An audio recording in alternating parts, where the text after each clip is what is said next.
On a rencontré le groupe AMSA il y a 6 ans maintenant. Et c'est lors de cette rencontre et de voyages qu'ils nous ont demandé de faire à Dakar qu'on a pris connaissance d'un projet de développement de l'UCAD, de l'Université Cheikh Anta Diop, pour développer un projet qui est celui de la construction de résidences étudiantes.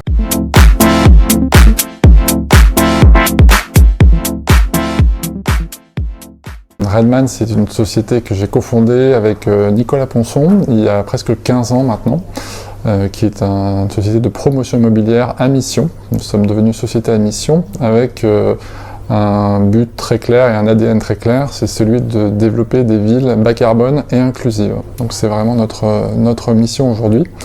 La société est constituée de 70 collaborateurs, implantés dans 6 agences, donc historiquement à Paris et Marseille, et également à Montpellier, à Bordeaux, à Lyon, et depuis 6 ans à Dakar.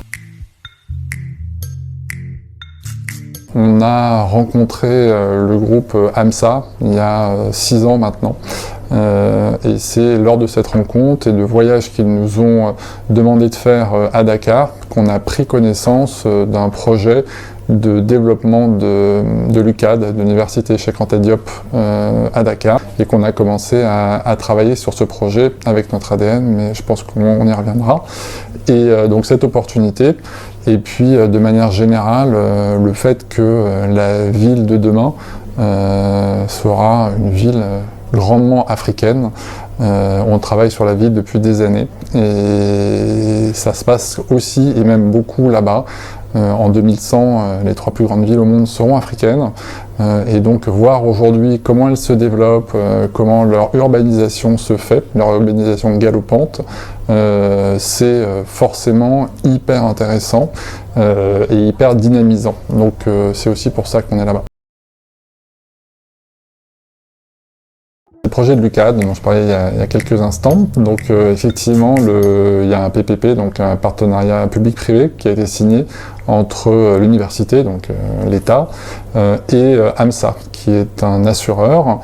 On a, nous, travaillé avec AMSA dès le démarrage de cette opération pour développer un projet qui est celui de la construction de résidences étudiantes au sein du campus de l'UCAD. Donc c'est un projet extrêmement ambitieux parce qu'on y a effectivement développé tout l'ADN qui est le nôtre, notamment celui de développer des bâtiments résilients. Là-dessus, notre approche, qui a été celle qu'on a développée avec l'architecte Ardel et Le Bihan, avec qui on a développé ce projet, qui est celui de développer des projets bioclimatiques et des bâtiments bioclimatiques.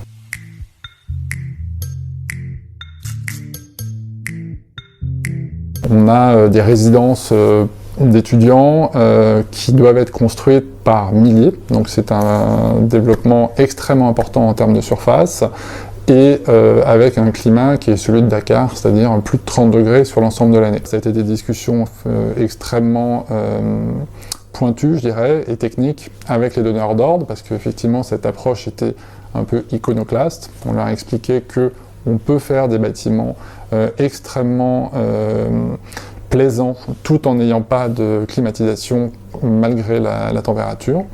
Et ils ont été convaincus. Et donc ça, c'était vraiment une première victoire, c'est d'arriver à développer des projets sans clim, alors qu'on se projetait sur d'autres immeubles avec des climatisations qui n'étaient pas réparées ou qui n'étaient pas remplacées. Et les bâtiments n'étant pas conçus pour ça, ils devenaient extrêmement difficiles à vivre. Donc il y a eu cette première approche.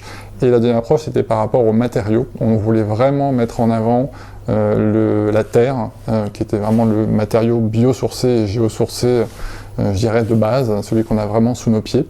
Et on s'est confronté à une difficulté qui était celle de l'absence de filière. Pourtant, c'est une technique ancestrale, mais qui n'était plus développée de manière industrielle sur place.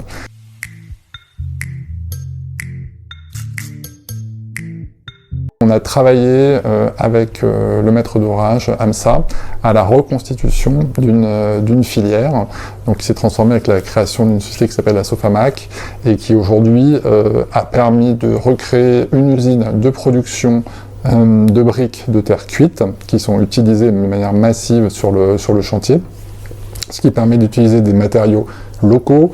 Ça a créé aussi des emplois locaux, la reconstitution d'une filière et d'un savoir-faire ancestral hyper utile mais qui commence à se déliter. L'usine produit maintenant aussi pour d'autres chantiers, donc c'est vraiment quelque chose qui a été lancé et qui aujourd'hui bénéficie à l'ensemble de la communauté locale. Alors, outre le projet de l'UCAD que nous avons dans Dakar, on travaille aujourd'hui sur divers développements. Déjà, notre implantation en termes de projet, elle est au Sénégal, mais aussi on monte des partenariats et on recherche des opportunités au Mali, en Mauritanie, en Guinée-Conakry par exemple.